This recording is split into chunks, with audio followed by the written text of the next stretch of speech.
contohnya kita kena memperbanyakkan lagi sedekah, kita banyakkan lagi amal ibadah, kita banyakkan lagi kita punya kebaikan kita sesama manusia dan akhlak sesama manusia ni. Itu pun adalah cara bagaimana Allah akan menghapuskan kejahatan kita, dosa-dosa kita, salah silap kita.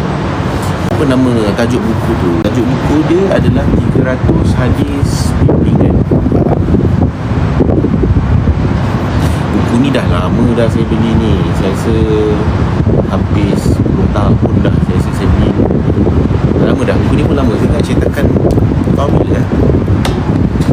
Cetakan tahun 2007. Lama dah, 2007. So saya tak tahu lah dia jual lagi ke tak. Tapi buku ni best. Sebab apa? Buku ni dia kategorikan hadis-hadis mengikut pada tajuk tertentu. Hadis berkenaan dengan contohnya pesakit dan penyakit, hadis berkenaan dengan puasa, dia tuliskan hadis berkenaan dengan puasa, hadis berkenaan dengan kepentingan doa dan zikir, hadis berkenaan dengan hak-hak persaudaraan, hadis berkenaan dengan akhlak, menarik, hadis berkenaan dengan sedekah, hadis berkenaan dengan pesanan Nabi.